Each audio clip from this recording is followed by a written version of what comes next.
Rolling Out Studios here in Atlanta, Georgia, and the energy is up today because it is the BMF takeover. You guys know this is a cover conversation, and we're gonna introduce you guys to a lot of the principal cast from the Star's upcoming BMF series. When we was growing up, we wanted to be like Young Boys Incorporated. All them dudes had money, women, clothes, and fly whips. I'm so excited. We're going to go ahead and get started here. I have the beautiful Adriana Alexis and Kofi Abrefa joining me. This is a part of the cast from BMF. Welcome, guys. Welcome to Rolling Out. Thank you for having us. Yeah, thank you for having us. Absolutely. So you guys are on a press tour. You're talking. You're a part of this monumental film produced by 50 Cent with, you know, so much hype going on around it. How does it feel to finally be here? The premiere getting ready to happen in a few days. Big event tonight in Atlanta. How do you guys both feel? I feel like it's just so many emotions that I haven't even fully taken it in yet, but I mean, it's a blessing. I'm so glad to be a part of a show where, you know, we're telling real stories that's authentic, it's real, and we're just, you know, being honest to what everything BMF is about. Yeah. No, I'm just really excited. Really, I'm more excited for the people of Atlanta. I'm excited for the people of Detroit, and everybody that's been following BMF. Like, I'm really excited for them. Well, you guys know BMF had a huge influence on Atlanta, huge influence on Atlanta culture, huge influence, of course, on the music scene. And I was asking you all before we sat down, like, what did you know about BMF before taking this role? We'll start with you, Alex. Adriana. Well, I didn't know much about BMF. I knew of the name and the song, I Think I'm Big Me. But I didn't really know much. But, you know, being a part of this show and reading the scripts and doing research and being able to talk to people was definitely a learning experience. So that was fun to go through. Well, I want to ask you, Kofi, playing a real life character that actually, you know, could, you know, his friends know him, he, you know, family. Did you feel pressure to really get this role right, knowing that this was a story that affected so many and so many people were going to be really looking to see the authenticity of the role? Yeah, I mean, like the character that I do play is like a arch rival nemesis of Meech and Terry, and he is still alive, and there were articles and stuff to kind of research on him. And, I mean, everybody kind of has characters that are loosely based on real people, and I think the beauty of that is that it actually happened. These stories are not stories that are fiction. It's stories that have happened, and we're just kind of bringing it back to life, which is always a pleasure to be a part of. So tonight in Atlanta, there's a big premiere, a big celebration, the actual premiere on Stars. What has this role meant to your career? I know you're playing Kato, one of the females in the crew. What do you think this role is going to do for your career? Well, I mean, I'm just so glad that I'm able to show diversity, and I'm just able to open up more doors for, you know, the young females that's coming after me. You know, it comes very few in between when we get the opportunity to be a part of, you know, a lead show like this with Black female actresses, and with just stars, you know, taking the lead. They're really taking the initiative and the next step to amplify narratives and really use unique voices to just, you know, tell stories in a more unique way that could possibly make changes to the world. So it's definitely a blessing, and I'm just happy to be a part of the movement. That's dope. So Kofi, how did you feel when you got the call that you actually landed this role? Like, what went through your head at that time? I was ecstatic. I mean, it was crazy for me because I was actually away on holiday, and I got a call from a lady that I call my mother, Marianne John Baptiste, who's like really cool with Tasha Smith. Mm-hmm. And so Tasha was on the phone as well, and she was like, you got the job? And I was like, yeah, lost it. And also knowing that I was gonna come out here and, you know, get to work on such a massive production, it was just very, very, very, very, very exciting. Well, you got some heavy names affiliated. You mentioned Tasha Smith, of course, mentioned 50 Cent. What have you guys learned from some of the heavy hitters and the more experienced producers and actors on set? Do you know what? The great thing about our cast is that there's like 3 generations of like, you got the seasoned like actors and stuff, like your Steve Harris's, McCall White, you know, you got Russell Russell Hornsby, and then you got kind of like the middle lot, which is like kind of like me and like Miles Bullock and like Christian Robertson, and then you got like the younger lot, like, well, I put you in us, right? I put Adrian will be in the middle kind of group, and then you got the younger lot, like you got Meech, and people that are doing it for the first time as well, like, you know, like Cash as well, like kind of, and I think that mix and that blend of like, you know, like the OGs and young ones coming through, I think it created like a really like a family. Yeah, it was so fun to just like you said, see everybody who's done it on so many different levels just really come together and like put their best foot forward and really want to make it like a real story. Yeah. And everybody was just so supportive. Everybody was so loving and really wanted to, like you said, make it the best work ever. And it just really felt like a teamwork. That's really cool. Yeah. I think that's really unique to this story, is having that 3 generation of like actors and Black actors, you know, having an opportunity to do something that belongs to us. So kudos to both of you. If you could say like one thing that you hope audiences get from your character, especially you, Kato. We know that this is mainly about the guys, but it's good to have some girls, you know, Cash dollars in it and you're holding it down. What do you want audiences to get from Kato? I hope that they're inspired by Kato. I hope that, you know, Kato really inspires girls to, you know, be themselves in like this man-dominated world. Kato, she has to be a chameleon, you know, and she has to learn. She's kind of just going in blindly and just, you know, trying to make it for herself, being a young female. So for all the young women out there who are hustlers and just, you know, trying to be their best, I hope that inspires them. And I hope I was just real to the character and that they could just get whatever it is that they need from them. So I also want them to be able to take whatever, you know, is helpful for them. I like that. It's good to hear that there was a female holding it down, because we know that there's a big movement. You know, women are definitely in leadership positions now, but back then there were not definitely a lot of women out there doing their thing, you know, with male-dominated crews like that. So I definitely can't wait to see your portrayal. Kofi, what do you want people to get? You get to play a role that had to be a lot of fun. Tell us, what do you hope that audiences get from your character? I guess the complexity of the man, like, you know, how he is when he's with family and how he is when he's on the streets. Yeah. And whether you, I doubt you're going to empathize with him, but whether you empathize with him or whether you kind of hate him or whatever, I think that's the beauty of it. The audience can kind of choose how they want to perceive characters. Yeah. Well, we're excited. We're excited about this issue, this BMF takeover issue here with Rolling Out. We're excited to hear from the rest of the cast. You guys stay tuned. We're coming right back with more from BMF. That's my car. Oh, it ain't, fool. It's my boss's. And one day, I'm gonna have one just like it. Meech, you coming or what? Okay, we're back. Of course, this is the BMF takeover right here in the Rolling Out studios. I'm gonna acknowledge, you guys know I rarely get starstruck, I rarely get shook, but when Steve Harris walks in, I was thrown off. Welcome, Steve Harris. Thank you very much. And she's telling the truth too. She was. We had a good time with it too.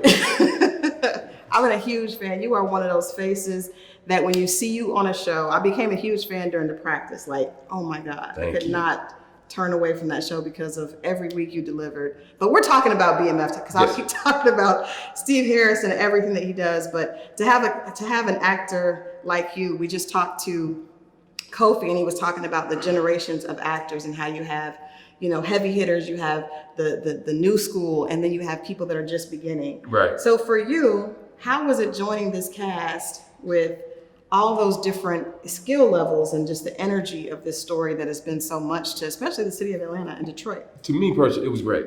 You know what I mean? You get an opportunity to tell this story. As you pointed out, there was different levels of where we were at the time. I would say, as this young fella here, when you see him, you'll see the young crew, they bring it. Yeah. You know, he brings it. So it makes it a lot easier when you're a vet because you know what it looks like. Yeah. You understand what it feels like. And in order to tell this story, we were sort of thrown together when you think about it during the whole pandemic thing and the different variances, but we were all focused family-like on getting this done. Yeah. And I think that's the thing that really ought to, when you don't, you can't go out with each other, you can't do those sort of things, but you can really just focus in and do the work together and play together. I think it shows in the show. I think the show, I really hope the show is well received. Yeah. And I think we put out there a story that people go on to watch. I think so. I think especially in the city of Atlanta, we know, and of course Detroit. I got some Detroit roots too, so I'm going to claim both. Okay. But right now, I want to get to Miles Truitt, because we were talking about your character B. Mickey before we came back here, and you mentioned that you learned a lot about yourself playing this character. Can you talk a little bit about B. Mickey and how he was able to influence Miles? You influenced me learning about the whole entertainment world. As far as just me being an actor, character development, I learned a lot of that. I didn't really learn the basics or know the origin, you know what I'm saying, the statistics of when it came to me being an actor throughout my career, knowing that. So filming BMF, I didn't know that, and then understanding BMF, and throughout reading the dialogue, understanding the trials and tribulations that they went through, just to get to where they at, just to get their name. So yeah. Now, you also mentioned that your character is basically he's trying to prove himself. He's working his way up. Can you talk a little bit about the complexity of playing a character that is trying to move to a different space and trying to gain, I guess, the approval or the credibility of his peers? Well, I feel like I was able to reflect off of that character as well, because you look in the real world and a lot of people, per se, my skin color and my age, are trying to prove that they are deserving of a certain spot. Let's say to be a doctor or to be a lawyer, but we're turned down to say we should be a football player or a rapper, and what we're staying to say we're trying to prove that we're deserving of that spot. So I could compare those two stories together. Now, Steve, you play a detective. Yeah. And I haven't seen it, so I'm not exactly sure what side of the law your character really is. I'm letting you know me though, so I'm liable to play something that might cause a little consternation or something. Consternation. A little bit. I like that. So I'm Detective Bryant. So my character fits in because he's known the Meech family for a long time. He's been a detective, and you realize that as the course goes along, that I'm riding a fine line. Yes. Right? Am I going to do the dirt all the way? How far am I going to go? Do I have a moral compass? Where will I stop? Where will I won't? Yes. How am I ride with it? So my career, my career has always been one where I'll give you something that it might bother you a little bit in order to tell the story. I think my character is really complex because I think he has the same drive that these kids do. Right? They actually have a home life, family life, everything, but they want to live, not survive. They've seen survival. Me personally, on a cop's work pay. Is enough to survive, not to live. So I'm finding ways that I can say, everybody doing it, ways that I can make it sort of work out for me, but is there a line I won't cross? And subsequently, when you get to play with that, that's the important aspect of it. Because if you go with that ride with me, it's gonna be, we get a little bit into it. Yeah, well, I can't wait to see this portrayal. I wonder. I'm not telling them too much of the stuff that you saw. No, you're giving us the scoop. All right. But no, I wonder just for detectives, period, there's got to be a pool when you see young Black men that look like that you see your reflection in, whether it's earlier on or you see the reflection of your sons or your nephews. But they're on the wrong side of the law, but you understand the motivation behind getting there. So that has to create a sense of conflict. Well, here's the thing though. I think most police officers start off with having good ideals and the whole thing about the whole dream job. But I think it's just sort of like everybody. Okay, cool. There's a stop sign there. You can jaywalk or you don't have to. Now, once you jaywalk once, it's cool to jaywalk every other time. That doesn't mean you're gonna go up and stab anybody, but you go jaywalk because it's easy, right? The stop sign is there with your car. Nobody said you're doing a rolling stop. You ain't really stopping. So we all have these sort of things that we know we're kind of like, but that's not a big one. As a police officer, I think when you get in the game and you start seeing these young people rise above you and have more of everything, what you want to do, if you haven't gotten in the pool to your side, you may be drawn to theirs. Because why can't you benefit? I would also point out, it's very difficult. Everybody knows who knows anything about the drug game. It's difficult to be successful in the drug game without having some help on the other side. That's you not really pulling that off without having that understanding. Right. You know, there's an understanding, hey, we doing this, okay, don't be over here this time, don't be over here this time.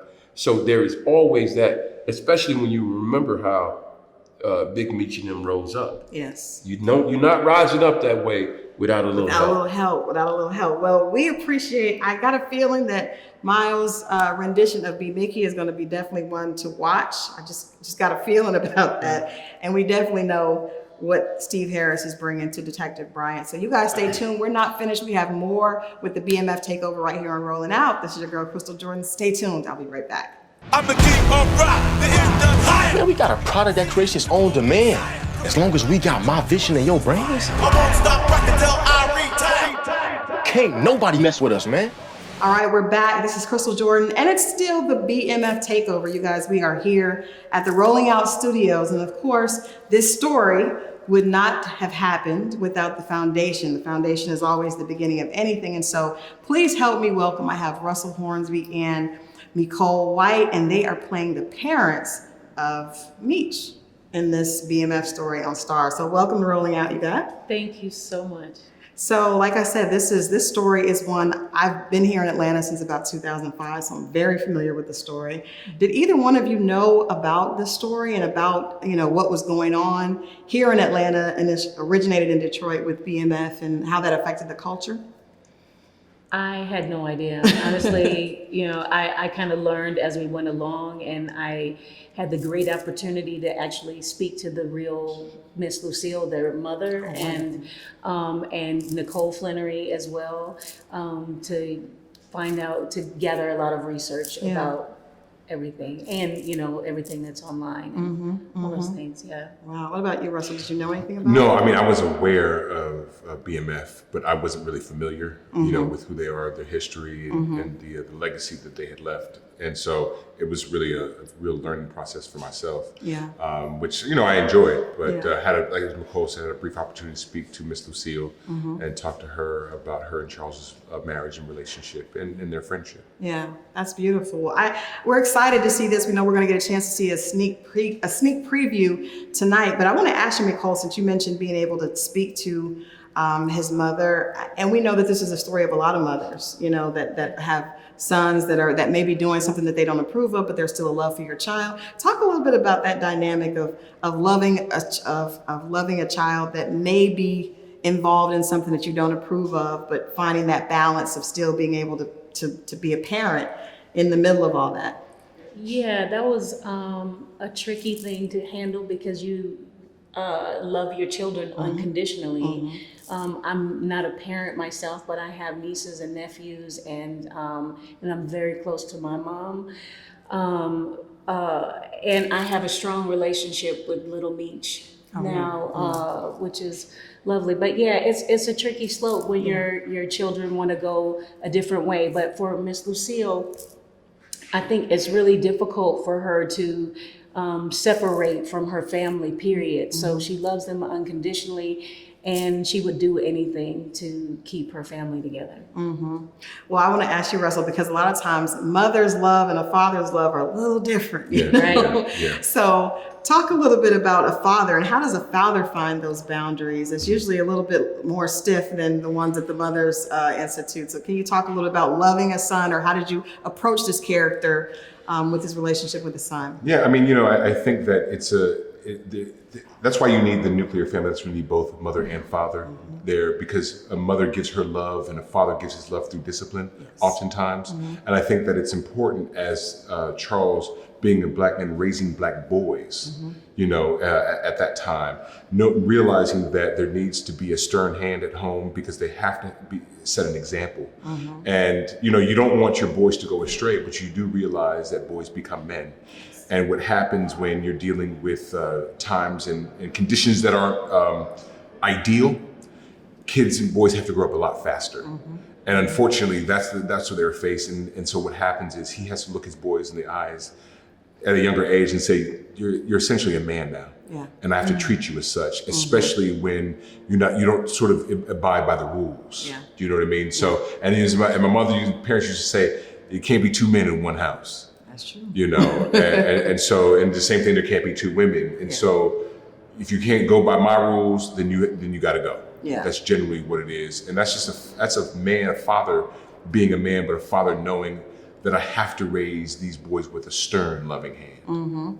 About manhood. Well, you mentioned family and the nuclear family, and one of the consistent themes that we've heard from everyone that's sat here so far is that it really did feel like a family shooting this series, and the fact that you have so many generations of ages and backgrounds. Talk a little bit about the feel of just the cast and how you all were able to actually, come together during a very troubling time during COVID and create this that does have a family feel to it.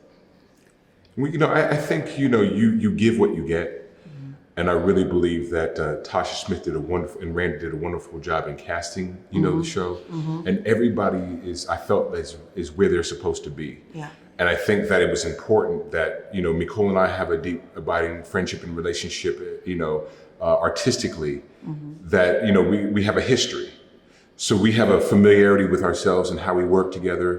And so we were able to sort of find a kinship early, right, on the show. Yeah. And I think that was able to trickle down. And so I think that the younger people felt the love, and I think that was important that we were a guiding force for them. Because, they're kids, youngsters, actors of different, experience levels, different ages and all that. So it was just important that we set a standard and that they can emulate when it's positive and that they feel like they're being supported. Yeah. And that was our job, and I think we just try to do as much as possible. That's wonderful. You have the two of you, which we've seen for years, and we know your history and your resume with Steve Harris, and then you come down and, like you said, Meech, this is new. So I love the ideas, the Black excellence, teaching. Did you all feel the need to mentor and kind of step in and help or at least advise some of the newer actors? Absolutely. This was little Meech's first time, and it was really wonderful to take the journey with him and be able to support him through that. I had a really wonderful scene with him in the bedroom earlier on, and we just really got to a place where we just really dropped in and had this really deep heart-to-heart experience that I think helped to really move him forward from what I've been told anyway. But it's been a beautiful journey with all of them. And it's interesting that, we're parents and we're parenting them on the set, and it's just been a really beautiful experience. Yeah. Well, when life imitates art, it's probably the best. That's the best case scenario. You guys, this is Black excellence right here. Thank you guys both so much for joining us. We're excited to hear. We have more actually from Little Meech himself and Da Vinci, and more coming up right here on the BMF Takeover right here on Rolling Out. It's your girl Crystal. Stay tuned. We'll be right back. Everybody in the game knows the risk. Getting arrested, robbed, or even killed is part of it. The rules always been the same. Ain't no other way. And the competition thickening. You tell him that Lamar Silas is back in town. The good Lord thanks you for that benevolent offering, brother. All right, we're back. This is your host, Crystal Jordan. We're rolling out for the BMF Takeover, and we've talked to some of the actors, the cast, but now we're talking to the man behind the scenes who's going to bring all this together for us. Randy Huggins, the showrunner for BMF. Welcome to Rolling Out. Thank you for having me. Well, thank you for being here. Like I said, we've heard this consistent theme of family echoed throughout the conversations I've had so far. And I'm wondering, how did you all manage to get the right cast? Because this is an amazing group of you got Steve Harris, you got Russell Hornsby, and then you got Meech's son playing himself. 100%. How did you guys manage to pull this group of people together to create this vision? 100%. I think it was a very collaborative process to begin with.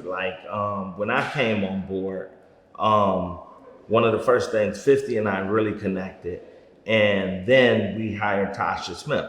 So I have to take all credit to 50 in deciding Little Meech, because I didn't see it initially. Yeah. You know what I mean? And then as far as, some of our other cast members, I have to give a lot of credit to Tasha Smith. Yeah. Because she and I, talked on the phone all the time at work.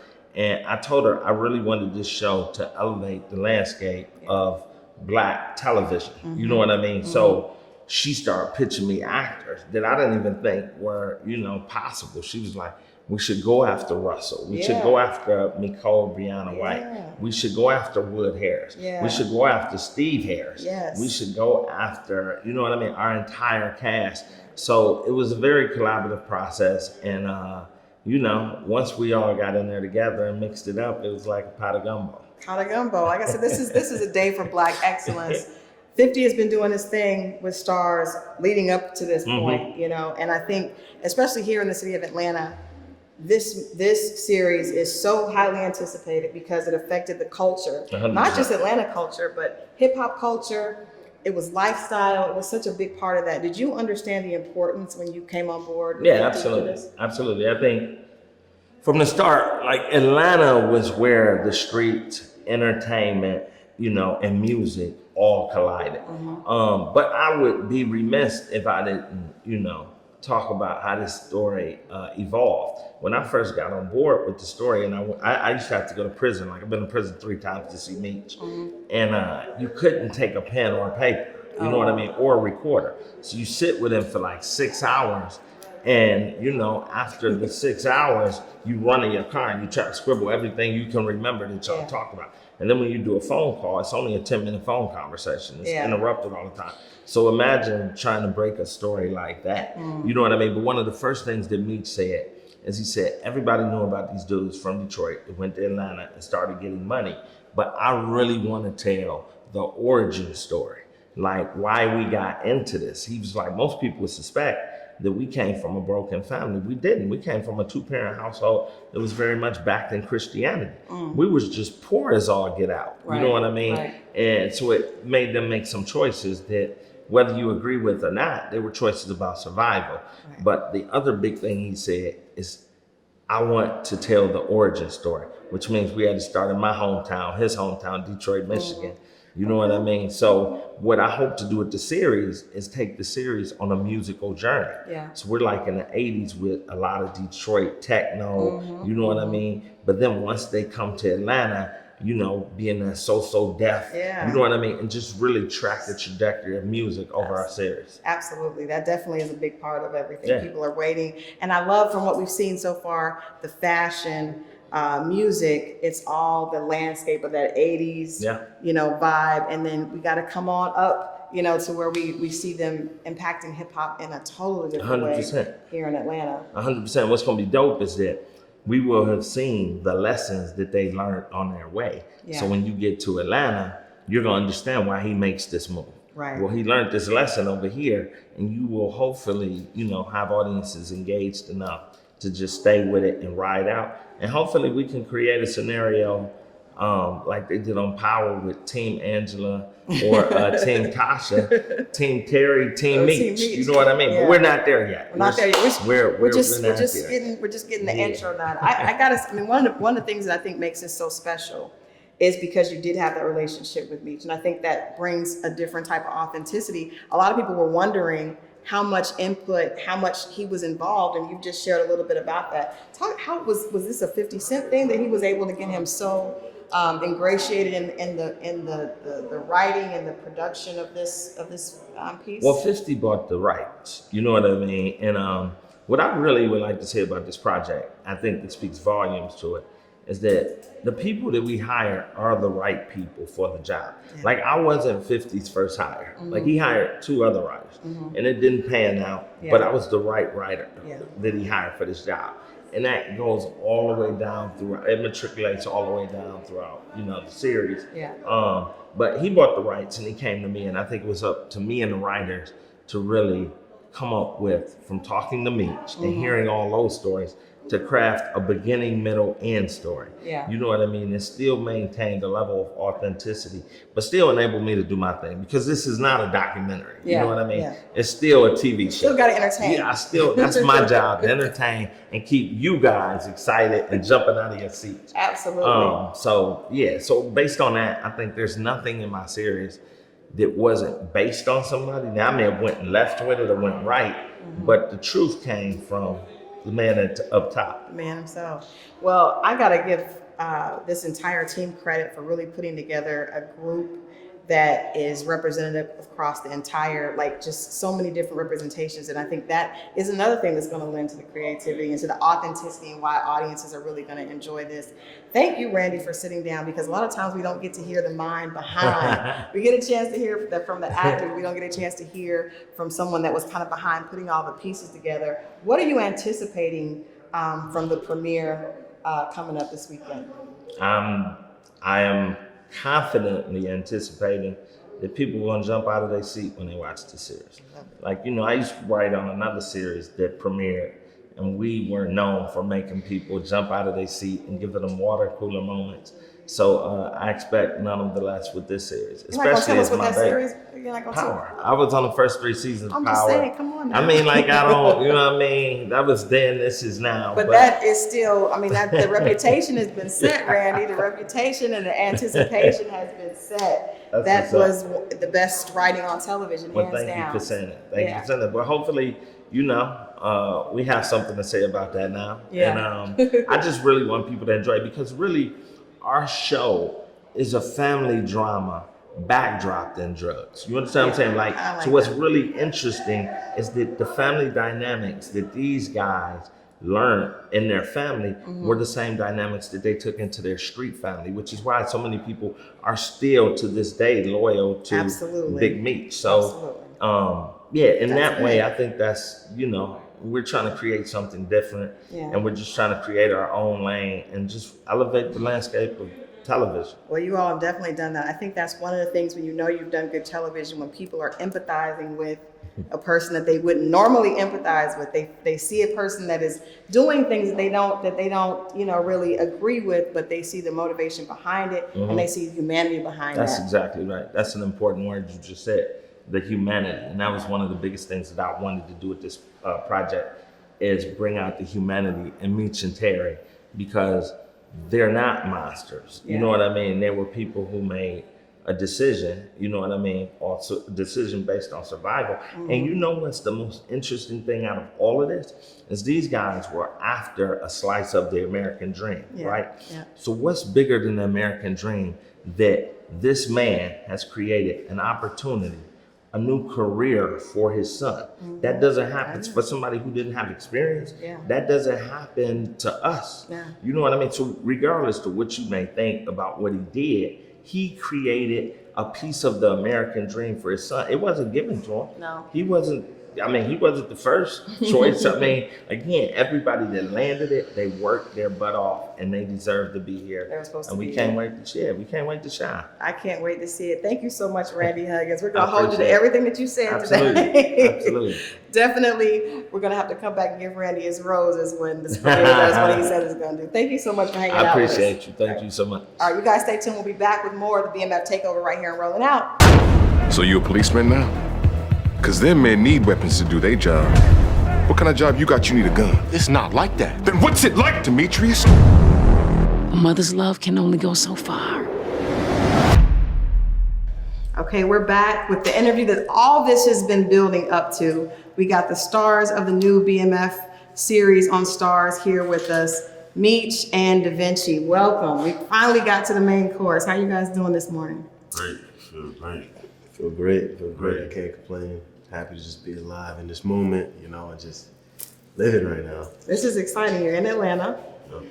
Today is the BMF takeover here in Rolling Out. I feel like a BMF takeover in Atlanta because you guys have been doing press. There's a big event tonight, big celebration, after parties and all this.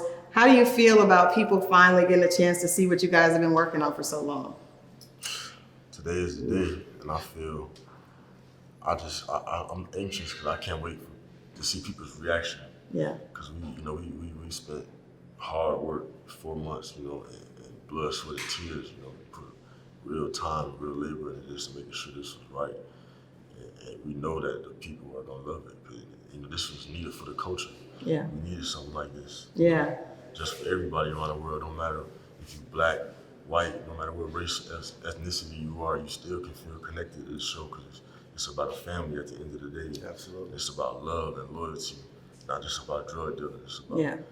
soul, and Brotherhood. You know, so it's more than just, you know, people need to read between the lines when they see BMF. Right, and see that. So I got so many questions to ask you because I think it's like, first of all, it's like a beautiful thing for you to be able to play your father. That had to be an amazing, just opportunity for you, and then it had to bring you even closer to understanding who he was as a young man, because a lot of times as a kid you don't get a chance to really get to know your parent when they were young. So that I want to ask you so many questions about that. Da Vinci, we know we've seen your face, you've been doing some other things. How was getting this role to play this huge character in this story that really has impacted culture, like BMF impacted culture in so many ways, from the fashion to the music? Is so important beyond Atlanta and Detroit, but it affected so many other people. What was that feeling like for you? Absolutely. Like, I honestly it felt like, I was chosen, because it's like, this is history.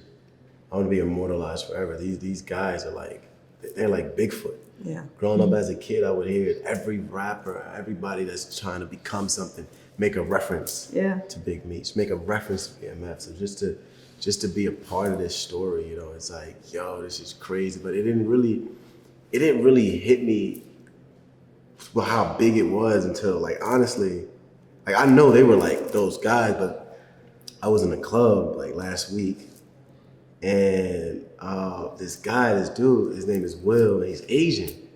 He was just like, yo, you doing that BMF story? Like, I know Meech. He said, like, I was an 18-year-old kid, and I walked to the club with him, and he showed me mad love. And this Asian dude, like, he's rich. You know what I'm saying? Like, he's not, you know what I'm saying, just a regular cat. And he was just like, he showed us around, it was mad love. I was like, oh, like, this is like they really like, oh yeah, it's just branded out so far. Like, it was crazy. Yeah, I remember moving here in 2005, and one of the first things I saw on the highway was the BMF sign. And I didn't know what that meant, but I soon found out, working in entertainment, soon found out. Meech, I mentioned it, just you playing your father. What has this process been? Has it been a learning experience for you? What has it been like? Definitely a learning experience, because it helped me grow as a person. I feel like, number one, I found my career choice. Like, I was in college, when I met 50, and he took me out of college and put me in acting classes. Wow. Because he just knew that I was born for this role. Even before I believed in myself, he believed in me. I never aspired to be an actor. Never knew that I could act. Never even wanted to try acting. Like, I love movies, but me and my dad and mom used to always watch movies, but it's never something that I thought about doing until he put me in acting classes and really, helped me try it. So it's crazy. It was like divine. It's like mind blowing at the same time. And 50, the person, he the perfect person to do it. He had the rights for 6 years, and he chose to do it right. Yeah. My dad worked with him every step of the way. My family worked with him every step of the way. He didn't try and do it like how he wanted to do it. He wanted to make sure everybody was happy, and my dad was proud. Yeah. And that's what meant the most. That's dope. And I think I was mentioning to Randy, that's what makes this so different than a lot of other stories, because he wasn't just someone that was talked to once or twice, but he was involved in this. And then what was the conversation with you and your dad like when it became apparent and it was locked in that you were going to play him? Well, it was crazy. Like, me and him talk every day anyway, but now the conversations was different, because now he had to help me understand his childhood and where he was at. Like, he made sure I was in private school when I was 15, 16 years old, but his 15, 16-year-old childhood was totally different. He was already a grown man taking care of his household. Like, I had to really put myself in his shoes before I had to play the role. I had to really put my mind frame, to where his was, and put myself in his shoes, because it was different back then, especially living in the 1980s in Detroit. The only thing was poverty and violence and crime and drugs. So it was crazy, but the conversations me and him had, he really helped me, like, molded me into, the man I am now, and helped me in my acting, because it was so real, authentic. Everything was raw and real. All my feelings and my emotion was real. Yeah. So that's a beautiful story. Just there, Da Vinci. This is a lot of this movie is the brotherhood, the relationship between the two of you guys, and how did this begin with you being a little seasoned and having done your thing, and Meech just starting. How did you guys connect and find this point of brotherhood to be able to bring this relationship to the screen? I think it started from a table read, not a table read, but a chemistry read. So I remember I had one audition, and then next thing it was like, oh, you're going into testing, and then when I was testing, that little Meech was there too, and I was like, oh, son, this is dope. Like I was like, oh shit, yo, this little nigga's here too, like, what? You know, and we just started just playing off of each other, and it was just organic. You know what I'm saying? It's like there's certain things that like you can't force and you can't fake. You know, when you know, and Tasha and Randy, and it was like, you know, the minute we saw you two, we was like, that's that. Yeah. Like that's that. Like we don't want to see no one else. Like that's that. You know, but it clicked. We both come from sports backgrounds, you know, humble beginnings. We both got hustlers in our veins. You know what I'm saying? So it was just a great pair to just really just boom and just take over this world. And the dopest part about it is like, although I'm a little more seasoned than Meech, but it's like Meech have what I need, and I have some stuff that he. So it was like you know what I'm saying? Like he was my personal Google. Like I'm not Google, like yo Meech, blah blah blah. You know what I'm saying? He put me on the phone with Big Meech. I couldn't do that with Google. No matter how much research I did, I was never gonna do that. You know what I'm saying? So it just flowed. So we learn from each other. Like I told him, like he's already been doing this longer than me, so I'm coming in the game. I need that, you know, that help, that you know, that big brother too. So you know, I had that. It's crazy. Like the whole cast, like we had veterans. Like bro, me and him had real scenes with Wood Harris and Russell Hornsby and Eminem and Steve Harris. And, like it's crazy. Like just thinking about it, we got to learn from so many legends. Yeah, like, it was right there in our face. It's a definite like an example, a picture of Black excellence, and like you know from the beginning to the end, like a culmination of that. Meech, did you have any idea when you were younger, like what impact your family had on culture, music, fashion, all that? Just the lifestyle of Atlanta? Not really until I got older. So your dad did a good job because he kept you. My dad got locked away when I was 6 turning 7. I just remember having a cool dad. Like he used to take me everywhere with him. I didn't know who he was or what he did. You know, I used to just know my dad had a lot of cars, a lot of houses. He was always on private jets and traveling, and always going somewhere. Yeah. But as I got older, you know, I grew to know. But you know, me and my dad it wasn't never like that. I didn't care about none of that with him. You know, me and him had a real father-son relationship. Like we talked about, he was really like raising me through jail. Even though I was living with my mom, he was really helped raise me, like guide me, calling me every day, making sure I was good. Wow. You know, teaching me life lessons, telling me stuff. You know, he can't physically be there. He was dead. You know? Yeah. That's that I think this I mentioned to Nicole, like I think there are a lot of mothers, sons, fathers in this situation. And what do you think that people are going to get from the family aspect? Because it's like you said, it's not really just about you know, the drug game. It's really about a family and figuring out a way to survive in an America that didn't allow a lot of us to do that, you know, years ago. So what do you think people are going to get that maybe, I'm sure there's a lot of kids that are growing up with parents that may be in jail or parents that have done something. What do you want them to get from this series? I think this series, it's entertainment and it's telling the true story, right? And at the root of it, you see a family that was just, you know, we dropped in this game. This is a 2-parent household, come from spiritual background. The parents are doing everything they possibly can do to make ends meet, but it still wasn't enough. Mm-hmm. And like Marcus Aurelius said, poverty is the mother of all crime. So, you know, no matter if you have a 10-parent household, it's like if you poor, you poor, you know what I'm saying? And these brothers just really just hustled their way out, you know? And I mean, you given the history of African Americans, I mean, we were trafficked into this country, you know what I'm saying? And then put in a position where we can't play ball the right way. We don't have those opportunities. So it's like, I think what we want people to see is like, these are 2 brothers that was dealt a terrible hand, and they made it out like this. And imagine if this country gave them a different opportunity in the beginning. And they end up pursuing the American dream and still making it. The reason why we in this interview today, the reason why me and Lil Meech is employed right now, you know what I'm saying? And they was incarcerated like 20 years ago. So I mean, that's the American dream at its finest, you know? And I think this show really does that. It all depends on how you look at it. I mean, some people could look and be like, yo, are you promoting, X, Y, Z? But it's like, yo, it's like, not really, because you don't watch Forensics Files and NCIS and be like, yo, Right. you're like, you know what I'm saying? Right. It's like, I'm gonna do this murder, but I'm not gonna do it this way, Because if you're watching like that, then you shouldn't watch TV at all.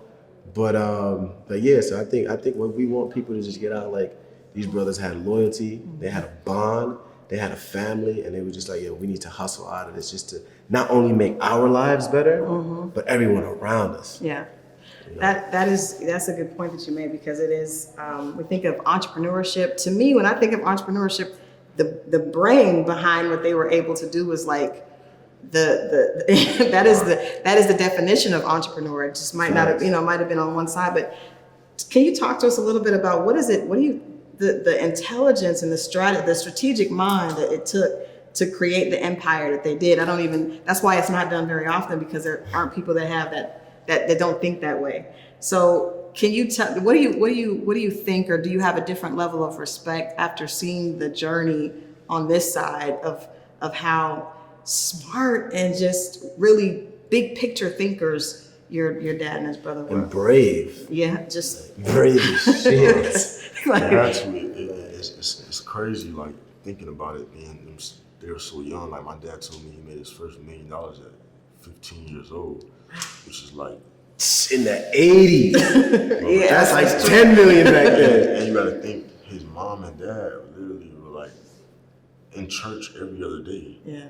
Like, they were working 3 jobs a day and still couldn't afford to pay the bills. Like, my dad always tells me, he always used to tell his mom, like, I love God, I love you and dad, but God can't pay the bills.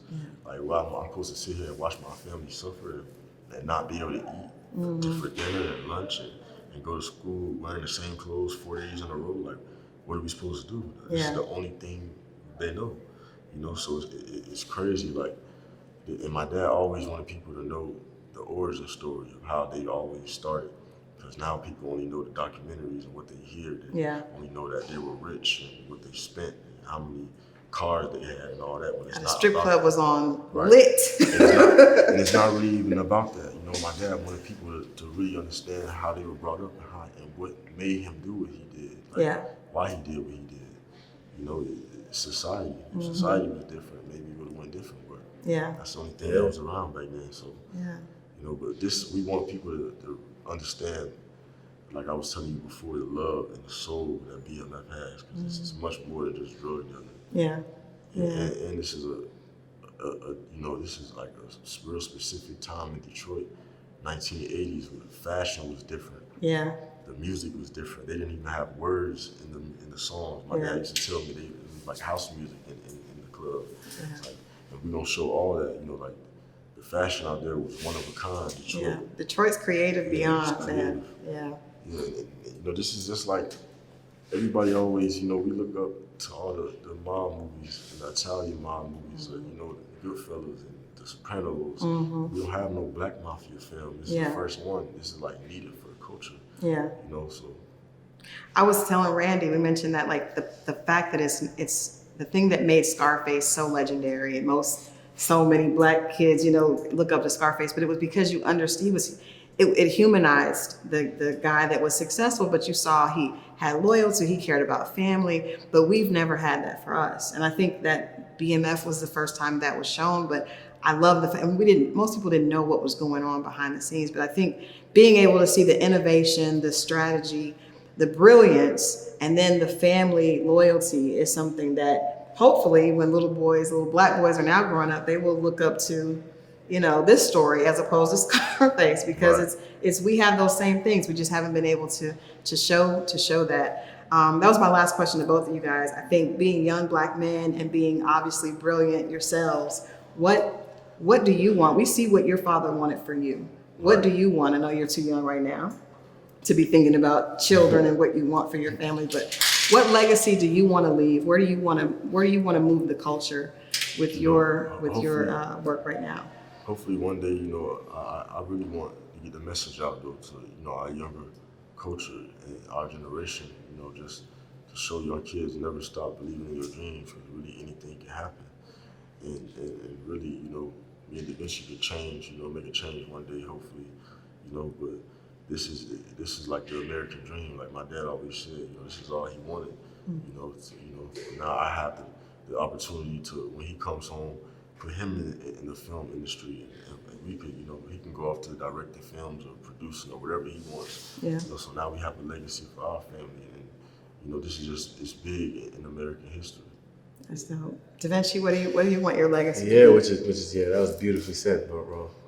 But you know, honestly, I just, for my immediate family, I want, you know, when I have kids, they don't ever have to think about money as a problem. They can finally live for purpose. Mm-hmm. You know what I'm saying? Like as Black people and just coming from poverty, you know what I'm saying? It's like before we could even think about purpose, we're just like, how are we gonna eat? Survive. Like, I can't imagine a life with a kid that is just like, all right, I want to become this, and they could actually do it. Yeah. You know what I'm saying? That's gonna be crazy. And you know, I think about these two brothers. If they had that, yo, it would have been a whole nother story. And I think, you know, as far as outside of my immediate family to the world, I just want to be a voice of inspiration. You know, I just want people to know, like, you know, I had rough beginnings. I've done things that, you know, I wasn't proud of. You know, I've went to teen court before. I was in a juvenile detention center. I did that. I was bad, but it was my environment. Mm-hmm. But as soon as my environment changed, you know what I'm saying, I started thinking differently. And I just want kids to know, is like, you know,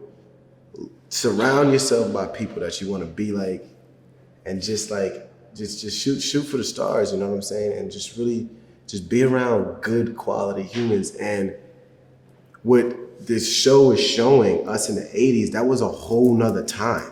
Yeah. Detroit was the murder capital of America. There was no opportunities for Black people. Like, it was like, but now it's different, you know what I'm saying? Big Meech and Terry, they did what they did. Now look at Lil Meech, you know what I'm saying? It's different. He don't gotta do that. Yeah. You know what I'm saying? So we in a different time. So it's like, I don't want to promote that, but I just want people to know, like, yo, we're in a different time. There's opportunities. Use your brain, come together, and, you know, do something. But I just want to be an inspiration. That's it, you know. Well, I think both of you guys are doing that. I heard Ice Cube talking to Kevin Hart about his son playing him in the NWA movie. And he said, you know, just looking at his son and saying, this is generational wealth. You don't have to go in and do, you know, his son was working hard to make sure that he was, you know, qualified and doing all the right things. But he was like, I want to be able to open those doors. We haven't had that. And I think this is another example, you know, of you doing that. I'm so proud of you. I don't know you, but I'm so proud of you. And I think that's such a special thing for you to be able to do this to your father. That's gotta be a beautiful thing that you probably haven't even taken in that enormity of it yet. It's so special. Right. It's so dope. Yeah, but That's I look at the American pictures. dream. These two have embodied the role, the artwork. It doesn't even feel like it's 2021 when you look at the artwork and you see everything. You think you're back in the 80s in Detroit. We're getting ready to get out of here. We got more. We got to get pictures of these guys. We got more coming. This has been the BMF Takeover here at Rolling Out. I'm your girl, Crystal Jordan, sitting here with Meech and Da Vinci. You guys, it's going to be big. We can't wait till you see it. It's the Blackout, the BMF on Stars. Tune in.